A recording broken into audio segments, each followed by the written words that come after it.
going to arrive here at a Rory Hill stud. We'll recognise this shed here behind us. But what you won't recognise probably, it's the footings for the foundations. So what's going on there, Gerald? Well, I'm going to build another one. That big loft, the big breeding shed, it's near 3,000 square feet. This new one I'm going to build, it's 80 foot by 20 foot. But it's all going to be individual breeding plates. Yeah, that's the one you told me about inside. Yeah. So this is a plan for the next generation of our Rory Hill stud, the grandchildren. Oh, I'll not always be here, but there'll be some for them, you know. So. Well, let's go inside. We get a look at the birds, and you can listen to this man talking for 5 or 6 hours. Yeah. And that's been short. 2 hours, Gerald.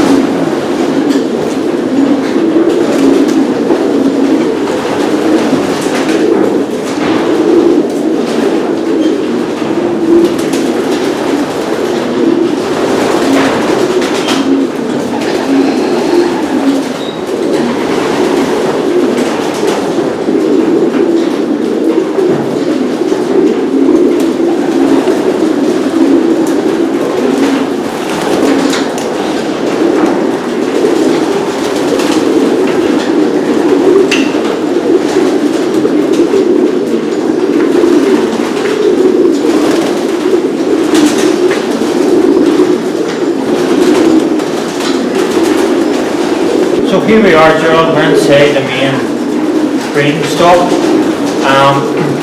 Took a wee pan around.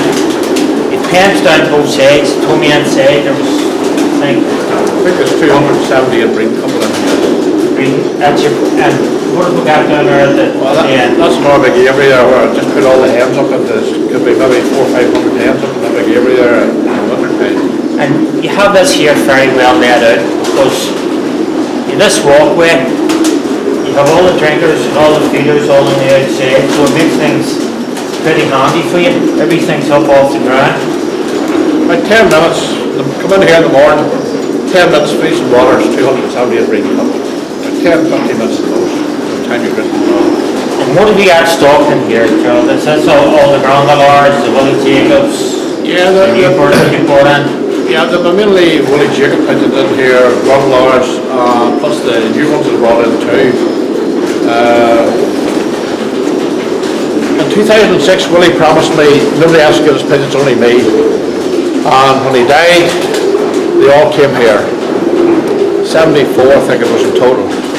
But this, that cock up in there, I'll bring him out in a moment. That's the Ace of Diamonds that I was showing you. The Ace of Diamonds, he was ace pigeon day on, and he was champion all range. That's his brother over here in the nest box. That's the King of Diamonds. The King of Diamonds bred at least 4 open winners.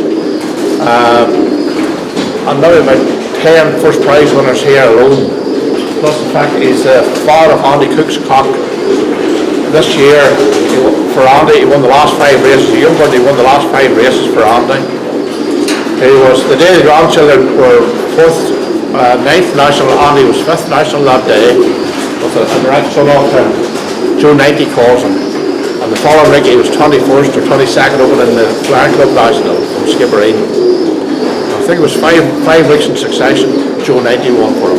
And that's a direct son. And Joe 90 was out of that picture there. The King of Diamonds made it to a Dirk Vanderbilt 10 from Christopher Massey. Up in the where do you go? The pencil pipe top. He's in there. He's the ace pigeon for Willie. He was the ace pigeon for Willie. That cock sitting there. That hen is a daughter of the King of Diamonds. And she's made it to. I bought 2 there this year. I bought a son of the Blue Leo, and I bought a half sister to Blue Leo. Herman Coosters or Leo Herman pigeon. Well, that's a daughter of the King of Diamonds made it to a son of the Blue Leo. I hope you get something good out of him. That's a Grungalar cock. This blue cock here, that's a Grungalar cock. Now that cock there has bred 26 first prize winners. That cock there. I sold that pigeon in 2009 as a young bird to boys over in Liverpool. And I got it back this year off them again. So it's bred 26 first prize winners. That couple up in the top box there, that box. That's the head of the grandchildren's that won the 2 from Y Opens. And it's moved to a cock. Willie's Pride. He was first national and then got disqualified. He was first section 1 week at 10th Open, and then the next week he won the national. But he was disqualified because he was a Belgian rum pigeon. Though I had his breeding card, it wasn't stamped by the RPRA. It wasn't caught on until he won the national. Actually, he went and got stamped, but there must have been 2 or 3 stuck together. I don't know what happened, but he ended up being disqualified. It's not the end of the world anyway, but super pigeon. And he was out of the King of Diamonds.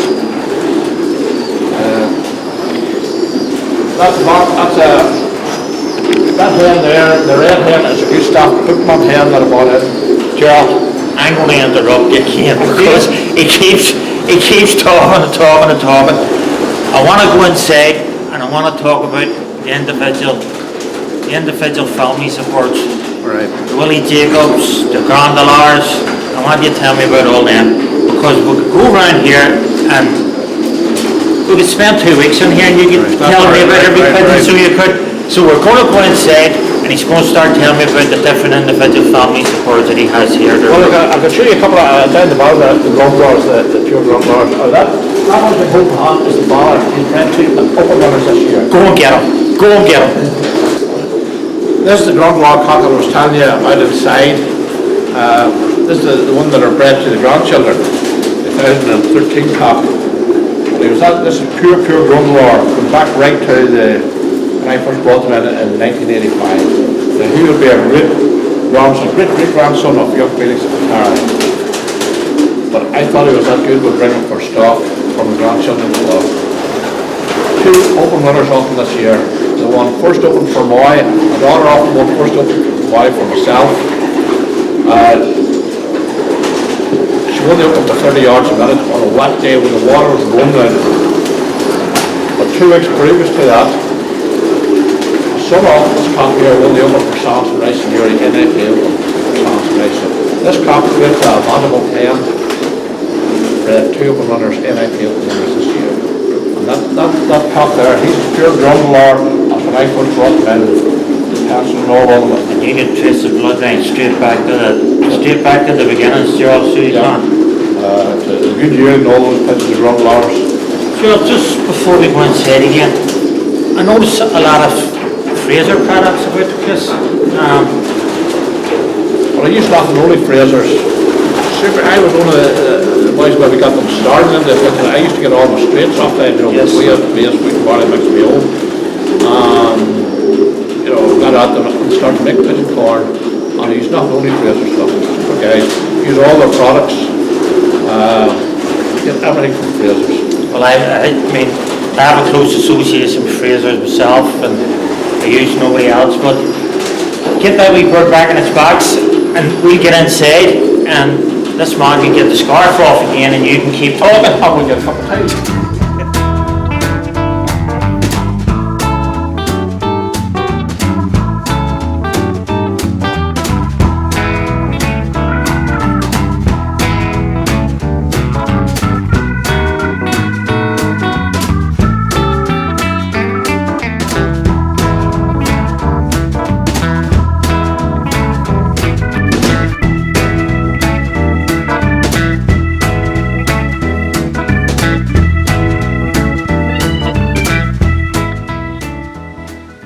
I'm going to tell you a wee bit on the Willie Jacob pigeons really, but first one here, a photograph I'll show you is the Ace of Diamonds. This cock here, super pigeon, but the Ace of Diamonds was, he was ace pigeon nay on and he's champion all lanes, this cock here. But now he's here as in stud, in the stud loft. He's turned out a super fantastic breeder. This cock here is his full brother, the King of Diamonds, and I would rate this cock here with anybody's in Europe, to be honest. He is bred here alone, 4 open winners, NIP open winners. He bred the national winner which I told you about was disqualified because his card wasn't stamped. But he has bred 4 open winners. He's bred at least 9 or 10 first prize winners here. He bred a pigeon for for Andy Cook called Joe 90 this year, 2016. And remember, the King of Diamonds, he's an 07, or the Ace of Diamonds is an 07 pigeon. So he was 9-year-old when he bred this cock for Andy, and he won the last 5 races. Joe 90 did. He was 5th open in the NIPA National, and the following week he went back to Skibbereen, and he was 21st or else 22nd open Irish Flying Club from Skibbereen for Andy. And it just goes up. The day the grandchildren beat me on the 3rd decimal, and we took the first 4 in the open NIPA. You don't need to keep reminding people that the grandchildren beat you on the 3rd decimal, but beat you and that was it. Well, that was it, and I was glad to see it. Couldn't, you know, I wouldn't have had any other way. But that was a direct son from the Ace of Diamonds. Or, no, the King of Diamonds, sorry, this cock here, the King of Diamonds. The one that the grandchildren won the open with was another son of the King of Diamonds. Such a super pigeon, but his eye is, you know, when we talk about eyesight and stuff, if you've seen his eye, a super eye, you have still shots there of his eyes anyway, and you can see them. This is a fantastic, but all those pigeons of Willie Jacobs, all those top breeding pigeons, all super fantastic, big nut brown eyes, big pearly, rich eyes, heavily serrated, you know, and that's what I'm saying to people. Don't worry about these people who tell you, oh, eyesight's only a load of this and that. The only reason that they're saying that because they know nothing about it, you know. It's easy to talk and ridicule things. The fact is they don't know nothing about it. I'm not saying I know everything about it, but I do base my family's on Willie Jacobs, you know. But I say, when I first brought them in, they just, right away these pigeons won. But anybody got them off me, they just did the same amount of winning. Martin Graham down in Ballymena got them off me. And inside 2 or 3 years, he had won 45 firsts with them. There was one cock called the Duke, I think he won 7 firsts for Martin. He was off a direct Willie Jacob cock. He won 7 firsts, I think he won the Mid-Antrim Combine 3 or 4 times. He had another cock at the same time, he won something similar, 5 or 6 firsts, won the Mid-Antrim Combine 3 or 4 times. Jimmy Rock came here, he's from Ballymena, Harryville, a distant flyer. He came up here in 07, he came with a lot of boys to buy pigeons. Jimmy wasn't buying any, but when he seen them he says, I'll buy some of these just for a bit of fun. Well, there's one cock in particular, a Jacob cock, unreal the amount of winners he bred Jimmy. Right through into France, Jimmy has a hen and has done France 3 times. I think she's a granddaughter of that old cock. But winners after winners after winners. The last 4 years there, Jimmy only races a handful of pigeons, small backyard. And he's been the highest prize winner the last 4 years in the Harryville Club with these pigeons. I say, Jimmy only come up here just to see the pigeons. But he buys pigeons every year, and every year he buys one off me, it breeds them winners, you know, so. But it doesn't matter where they go, the winners after winners after winners, and I keep repeating myself. The amount of winning they have done here, because when he bred them, I got half the first round, all the second round, half the third round. And these pigeons were raced in the NIPA, 26,000 pigeons week after week. I told you about 2005 where I took 2nd, 3rd, 4th, 5th, 6th, 7th, 10th and 12th open, 26,000 pigeons. I've got to take 24 the first 13 open. 2011 again I think it was, I sent 43 or 45, that was usually my team for racing, all bred by Willie. 2 hit the land board, again it was for Moy, first race for Moy. 2 hit the land board, 4, 2, and I'm talking about inside seconds. And the wife says, there's a batchway pass, but the whole lot just turned in around the back of trees into me. Well, after the clock out there was 26 in it. And to cut a long story short, I took 20 of the first 22 in Dromore, and that was a centre race that day. I took 20 of the first 22 in Dromore. I took 26 of the first open, 26 of the first 30 in open in Dromore. They were first and second open in IPA, 26,000 pigeons, and they took 10 of the first 18 in open that day. 26,000 pigeons. And that's the sort of winning these pigeons did week after week after week. But the thing about it now, I don't race not many races now, having the breeding stud. As I said earlier on, I was highest prize winner in 1990, 21 years in Dromore, and that was racing against Philip Ball and doing all these guys. Jeffrey then, Jeffrey Greenaway joined our club, but I can show you once there, taking 10 of the first 14 in the club there. And these are all direct, you know, you can look at them now. 10 of the first 14 in the club in Dromore. with all direct bred Willie Jacobs, because I still said they're the best pigeons, and it doesn't matter about all these fantastic price pigeons. I have them here now. I have 30 direct bred Stafford Lambracks. I have 30 from Gustav Buchmann, who's national ace champion youngbirds this year. I have from all the top boys. I have the Blue Leo, I have Sons of the Blue Leo, I have Off the Boat, and of all these pigeons. But I tell you how good they are in another 2 years when they can beat the Willie Jacob pigeons. And if they can't beat Willie Jacob pigeons, they'll not be here. Because I've said it, the best pigeons ever came out of Belgium, Willie Jacob pigeons. And that man raced one pigeon, he has forced 6 pigeons away, 4th, 2nd and 3rd. And when I was over there in 2015, I asked Willie, before he was dying, Willie, who do I go to now that you're not here? I know yours is the best, but you're always looking for better pigeons. Willie says, go to my friend Emil Dillon, who lived just down the road, or he says, Van de Bram brothers. Van de Bram. Honest people, he says. See, that was the most important thing to Willie. Honestly. You know. And when Willie was dying, he promised me in 2006 that nobody get his pigeons, only me. And they all came here. There was people there to buy them. I'm not going to mention the name, but they were coming with thousands to buy these pigeons. No, all going to Ireland. And there was 74, I think, in total at the last. Because when a lot came over, I think it was 13 when Willie was ill first. But I was paying for all the pigeons, you see. And I says, now what about these ace pigeons, Willie? There was 7 ace pigeons. The King of Sprint, the King of Diamonds, the Ace of Diamonds, all these ace pigeons. I says, how much now for these? These are a different price. He says, yes, they are, Gerald. He says, these are for your grandchildren. He says, they'll make your grandchildren champions. And that's what I call a pigeon fancier. He could have got thousands of them.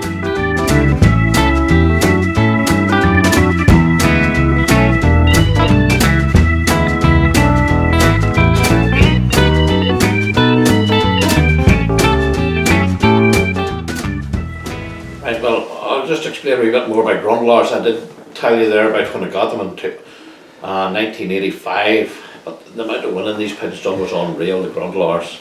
Didn't matter what wind they were in, wouldn't matter where you sent them. I remember the boys used to slag me that much about fear. I had no interest in flying water. But I got fed up with it, and I sent 10 2-year-olds, never seen water in their life, to PIGEONS, straight out of inland, Skibbereen, longest inland race, 235 miles to PIGEONS, which is about 300 roughly. I took 6 of the first 10 in Dromore, in our club in Dromore. The following year I sent 25. And I took something similar again, 10, we clocked in 10 or something like that out of PIGEONS, won it again. The following year was a real tight race. I sent 40, every would cock, young Terry and all went that year. I think it was 91 or 2 or whatever, no, it was more. So. But anyway, I sent all the Woodhood cocks, 45 Woodhood cocks to PIGEONS. Boys didn't even clock. I had 39 of these grundlars on the day out of France, or out of PIGEONS. And I got 43 out of the 45, so that's what I got. But I was first and second. I took, I think it was 9 of the first 12 in Dromore that year, when boys didn't even clock. That's the sort of winning those pigeons do. When I went to Skibbereen, which is our longest inland race, and I've won, well, grundlars and Jacobs and stuff now, but I've won Skibbereen, which is the longest inland race, 235 mile at Scarby, the NIPA Inland National. I won it, I think somewhere region 90 times or slightly over 90 times. I don't care who I race again when I send, I don't bum or blow about pigeons. When you sent those grundlar pigeons to Skibbereen, I didn't care who I raced against. I knew they were there. Same as the Jacobs, when I sent them, especially the Jacobs when I go back for Moy, like the grundlars, when they hit 150 mile, there's nothing to live with them. They just, and nowadays I don't have time really to race. I might race, as I say, I go into for Moy maybe with my youngbirds, 175 mile first race youngbirds. I don't have time. The breeding stud, I don't have time. They're trained maybe to 25 mile and jump from 25 mile into 175 mile. When they're coming up the road, they'll probably say, this man has shifted the loft or something, I don't know. But that's the sort of winning they do, those grundlars. And when I crossed them with the Jacobs, it was unreal. But go back to grundlars again, You know, young Felix and Terry, I lost, actually Terry Lodge was over the day that I lost him out of skippering, where he made himself so famous and all winning. He had won the Open 2 weeks previous to that, 26,000 pigeons. He won about 35 yards a minute, Felix did. And Terry Lodge came up with that weekend. The big headlines was, Luke, prior to that was, no stopping young Felix. That was the big headlines in the papers, no stopping young Felix. He was unreal. Terry Lodge came over to photograph him coming home and all. It was a real hard day. And he says, hard as in, it was very warm and stuff, you know. He says, they started coming, he says, which one was Felix? I says, he'll not be home. He says, why? I says, he has never been beaten in 2.5 years. I says, he'll not be home. And I knew myself in my heart, I never did come home. Like the Hawks must have took him Perkins, or else he had wires or something, I don't know. He just never. But young Terry then started, he was doing all the winning, because every week young Terry won 12 first 14 seconds, but he's second every week to young Felix. Then when I lost Felix, young Terry was doing the winning then. But when I stopped young Terry then, I made it the children of Terry to the children of Felix. It was unreal. You see those hens and cocks? You know, there's a photograph of the shoe cock up there. He bred somewhere in the region of 21st prize winners. No, 31st prize winners, the shoe cock. He had a lot of children would have bred anything up to 25 first prize winners. Blue hens, there's 2 daughters in particular, 2 sisters. That was unreal, just winners after winners after winners. But that shoe cock there, this is 3 sons, that's 3 sons. That's the last 3 sons actually of the shoe cock there. And I think it's this one here that bred the grandchildren there, one of their section winners there last year, this cock here. But when he bred those there, what was he, 12-year-old I think, he was 12-year-old when he bred those pigeons. That was the last ones he bred, those at 12-year-old. But it didn't matter, those Terry pigeons, I call them Terry Felix Grundlars, it didn't matter what you crossed those pigeons to, or who got them. They just bred winners after winners after winners. And when you sent them to Fermoy or Skibbereen, you didn't care who you raced again. You know, once they had 150 miles, it didn't really matter. And I say, we're flying down the middle iron where there's no advantage, you know, where you had the mountains, where you're flying down the east coast, you had the mountain range there to stop, you had to go around it. When you're flying Skibbereen, I know a lot of guys don't like it because there's no advantage on you, but it's a straight line. And it's only the wind will determine your opener section winners. But I didn't care who I flew again, whether I flew Skibbereen or Scarborough. But, you know, John Patterson, some of the best pigeons John ever owned were Grundlar pigeons. And that cock, the stud cock, that came from Terry Lodge, but I owned the father of the stud cock when I bought those pigeons at Terry Lodge when he was selling out, or before that actually. When I went to Lodge's first day, it said to me a few times when I'd been over, sure, come over, take whatever you want. And the day, the weekend that I went over, we looked around all the pigeons and all, and we were going away, he says, take 6, half a dozen, whatever you want. I said, I only want 4 pigeons there, Terry. Right, take them. That and that, that and that. Oh, they're 4 of my best pigeons. I says, no, he's taking bad ones. That was the son of the good yearling. The old Pursuing cock who was out of the eyes, Roger Pursuing pigeon, which was out of the eyes, and they took the 2 best pigeons Pursuing ever owned was eyes, and they took Grundlar pigeons. A son of the Stuka and a grandson of the good yearling. And those were just super pigeons, you know. And when Terry sent me the pedigree over off the pigeons, and big red writing, this cock, well, 2 cocks actually, the son of the good yearling and the old Pursuing cock, these must come back, Gerald. But they never did come back, but those were super pigeons, you know. And those are the, you know, but they weren't the, they are right through my pigeons, you know, but say the foundation was the 12 that I got in 85 off him, and he sent me the father of Felix over to. No pedigree with, people talk about pedigrees, you have to have pedigrees. Willie Jacobs always said you didn't get pedigrees with Willie Jacob pigeons. Same as all the old, like we have been bringing pigeons out from the 60s out of Belgium. You didn't get no pedigrees. It's only now when it's commercial. Everybody has to have pedigrees, you know. Willie Jacobs always got a bit of paper, look, chair, that falls to the ground. He says, there's your pedigree, your hands and your eyes. They say I have big hands, I don't know where I have or not. They'll go right to me. But Willie always says, Gerald, your hands and your eyes are your pigeon. They'll make your pigeon, and then this performances will tell you how good the pedigree is then. You know. Pedigree is only what a man writes on the paper. That's all a pedigree is, you know. It's all commercialised.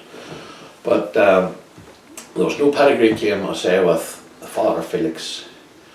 But when we did get his pedigree at the end, you know, later years, his grandfather was the old Mercs of 67 from Jansen. That cock he was a direct Felix Powell cock. But his father was a grandson of the old Mercs of 67 crossed. And that was the Felix Powell line because Felix Powell was the Grundler quarter Jansen. And then there are all the rest of, you know, Grundler pigeons. And I just moulded them into my own family of pigeons. Through winning, they had to race for me every week. It wouldn't have mattered, they had to go every week. If there was 4 skipperines, 5, they had to fly them. And at the end of the season, you knew what to kill. They weren't there, or you knew what you had to do away with. They had to fly here. And they didn't tolerate bad pigeons, had to fly. But Grundlers, you couldn't say enough about. But fantastic eye pigeons.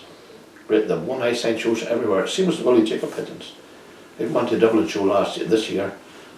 I haven't been out for maybe 6 years. And we took one cock of Willie Jacobs, one eye sign, the big show in Dublin. With I said, great eye pigeons, same as Grundler pigeons. And that's how you know your family of pigeons. I'm not going on about eye sign, some other day we can talk about eye sign. It is important in pigeons. It doesn't matter what, that is my opinion, let's put it like that.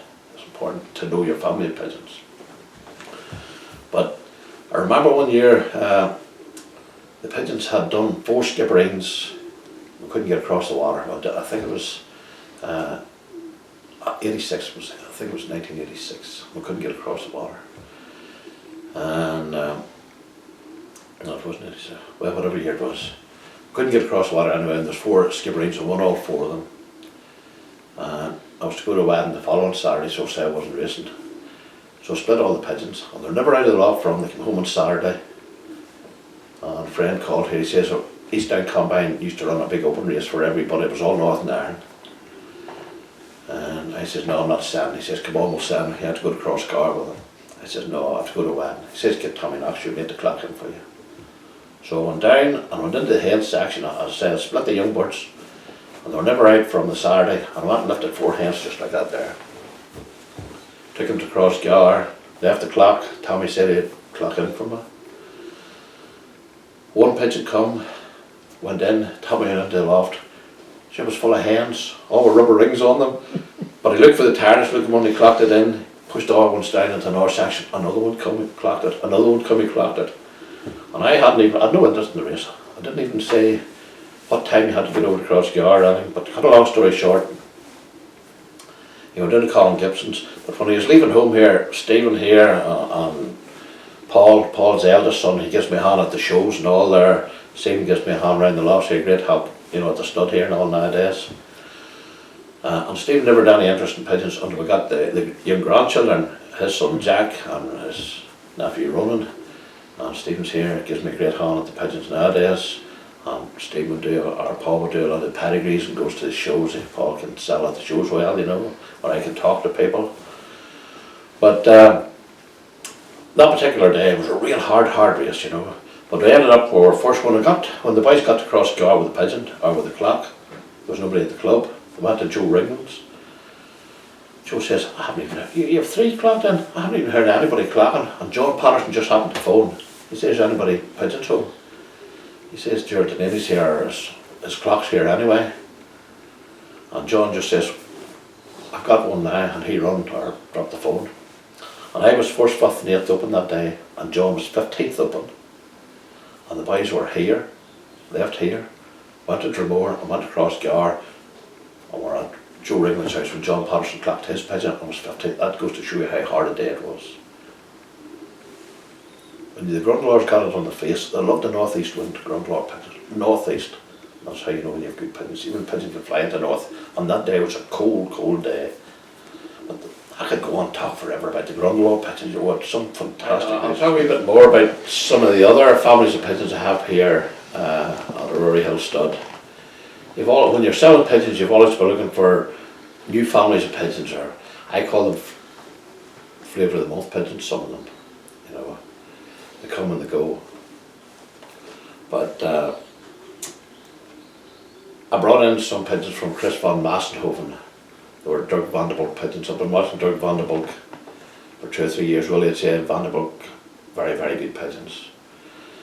But Chris bought these pigeons in 2011. He bought a round or whatever it was. He bought off the Duncan Leo. He bought the Good Red, the Broad, the Good Red. All these top pigeons when Vanderbilt owned them. So I went in 2013 and I bought 6 off Chris. My friend Pat Bourne from Dublin now went and bought them. But then in 2014 I bought a complete round off Chris of all these Vanderbilt pigeons. With the exception, as I said in the video earlier, box 2. He wouldn't sell it to nobody in box 2. But anyway, across these pigeons were the Jacob pigeons and Grundlars, super pigeons. You know, Vanderbilt pigeons, I reckon I have as good a Vanderbilts as anybody. I probably have better winning Vanderbilts, let's put it like that, than anybody else has. They've bred Scottish National winners, they've bred NIP Open winners, they have bred Open winners for different people, 26,000 pigeons crossed with Grundlar, crossed with Willie Jacobs. Again, they seem to be going to cross very, very well with my Grundlar pigeons, Jacob pigeons. And all my pigeons would be grandchildren, they'd all be grandchildren of the Good Red, the Duncan Leo, and I have a direct son of the Duncan Leo there too. But the blue, you know, all these cousins of the Kittle have all them, those 2 good hens. I call them Cousin Kittle 1, Cousin Kittle 2, because they're cousins of the Kittle. And one of them bred the Scottish National winner. These are 2 nestmates, remember? One of them bred the Scottish National winner, and a young yearling cat won 3 first for the grandchildren this year. The other nestmate of it, one hen, the nestmate, one bred 2 NIP Open winners, one for myself and then for my Smash, and one for Santa Rice and Yuri this year. So that was 2 Open winners that hen bred in 1 year, in the young birds. I think I have 30 of those direct from Chris. No, 30 in total I have direct from Chris, all Vanderbilts, but I have probably in total 60 Vanderbilt pigeons here. But when I was at Willie Jacobs 2013, I lifted a book and come down to on Champions Day, Bouville or Babel, whatever they call the place, not far from Willie. You give one of your best to it, Champions Day, and there's one column gives the price you value your pigeon at, the other price, the other column is what you pigeon sold at. Like when you go to the wee Belgian mail, tell you who's the best and what the pigeons is worth. 2011 Staff and Lambrax pigeon, €50 valued at that, made €50. Donny van Dyke, €70, it made €70. Now remember this, 2011. Dirk Vanderbilt, €200, made €260. But here's a boy called Gustav Boekman, €100 he valued this pigeon at, made €180. I says, well, these wee men, Belgian men, know what there's something up with this guy here. I didn't know the man at all. So I made a point in going 2015 and seeing him. Super pigeons, he has 14, I think, 14 widowhood cocks and some similar stock pigeons. And the base of these pigeons are Dirk Vanderbilt, Donny van Dyke, and Geerling, whatever you want to call them. There's a couple of other breeds. Like all these boys, Lambrax and all these guys, there's maybe 10 different names in their pedigrees. They're just the best pigeons around those areas, that's what there is. So I bought 6 of them that day and ordered a complete round in 2016 of them. Plus 4 of his 2 best pair of stock pigeons. So I have 30 in total direct from Gustav Boekman. But it turns out 2016, last year past there, he's a national champion ace pigeon young birds. And you couldn't get his pigeon today. If you wanted to buy them, you couldn't get them. He's booked out. I was talking to Mickey Collins there over at Blackpool. Mickey has ordered a complete round off in the year too. You know, so there's a time to be there and a time not to be there. You always have to be there at the right time. The same as I talk about Chris van Massenhoven. Chris van Massenhoven was at Dirk Vanderbilt at the right time. He had the right pigeons before they were sold here, there and everywhere. And to me, Chris has as good a Dirk Vanderbilt pigeons as anybody. And I bought a complete round. On that hen, as I explained, the only pigeon he wouldn't sell was out of box 2, and I have them. I bought the hen, and she bred those ones for the grandchildren, you can see her in the video there. She was out of, she's a granddaughter of the Dr. Leo, and her mother was Donny van Dyke, a daughter of the Tasser. I brought a lot more pigeons in the year there. I brought in a direct son from the Blue Leo. I brought in a full sister, or half sister to the Blue Leo. I brought in from the Bolt, children of the Bolt. I have a lot of good distant pigeons are brought in on South Wales, but at Blackpool this year, a friend and I were over and we're one of the principal buyers at Matt Rake's pigeon sale. Matt Rake was one of the top flyers from Bristol, long distance. We bought 12 of the principal pigeons at his sale. They're very nice pigeons, so as I say, we have to pair them together to see how good these are, these Matt Rake's pigeons, but this Crossrail have a lot of great South Wales pigeons and different pigeons. I have from Gerald Delaney, they're top pigeons from him. I spent a wee fortune buying pigeons just all around. I say, you have to buy, when you're selling, you have to buy what I call flavour of the month pigeons, but the like of Matt Rake's is not flavour of the month pigeons, they are top class distant pigeons, you know. So I'm going into a lot of distant pigeons too now to was selling. I have sold, I actually bred the father of the national pigeon for PIGEONS this year, House National Flying Club, the national winner for Malcolm Robertson. I bred the father, but that was a South Wales cock. I bred it for him, and spent a lot of money breding all these new pigeons, but they'll be tested and tried out here, and if they don't do their job, they're out through the door. They don't last here on these pigeons, and to beat my Grundlars, Willie Jacob pigeons, they have to be top pigeons. Because to me, there's no better pigeon flyer than Willie Jacobs, to be honest. But I say, all these new pigeons are brought in. I've spent a fortune bringing all these new pigeons in. They're the flavour of the month pigeons, I call them. But they'll have to win and beat Willie Jacobs, or they will not be here. That's the sort of pigeons we have at our Hill stud. They have to be the best, or they don't be here. And they have to be beaten. We race in the NIPA 20,000 pigeons. But not only winning for me, they have to win for you. And every pigeon that leaves here in the Hill stud, they have to pass my hands. Because in my opinion, you have only one chance to sell pigeons to a man. If you don't sell them good ones, you don't have the second chance to sell them a bad. That's my opinion. And when I go to people, I expect them to be honest. I try to be as honest with people when they come to me. You know, the talk on no, but if you can't be honest with people, because when I go to buy pigeons of people in Belgium, I expect them to be honest with me. And when you had a friend like Willie Jacobs, or my father there was a very honest man, pigeons, you know, their word was their bond. And that's the way it is with me, you know. And every pigeon leaves here, I expect to be a champion. They're not all champions, but I expect them to be. Well, there you go, everyone. As you see yourself, Gerald's a people person. It's hard to get him to shut up. It's the same with the shows and the sales. It's hard to get away from him, but he's a man who knows what he's talking about. And more importantly, our Rory Hill stud is producing the goods, not just for Gerald, not just for the grandchildren, but for other people out there. You've heard it all yourselves. The man's very easy to talk to. Call down anytime. I'll leave his contact details here, his telephone number, everything else. Give him a shout, come down and see him. These birds are winning, let them win for you. Gerald, it's good to see you again, Carl. It's always enjoyable to get down here, I have to say. You're welcome anytime, Michael, or anybody else would come. I enjoy seeing Pat more than I enjoy seeing him. Oh, yeah. But there you go, it's a family place down here. You come here, Pat comes out, sees the kids, everything else. So get yourself down here, get yourself some winners. Thank you for watching.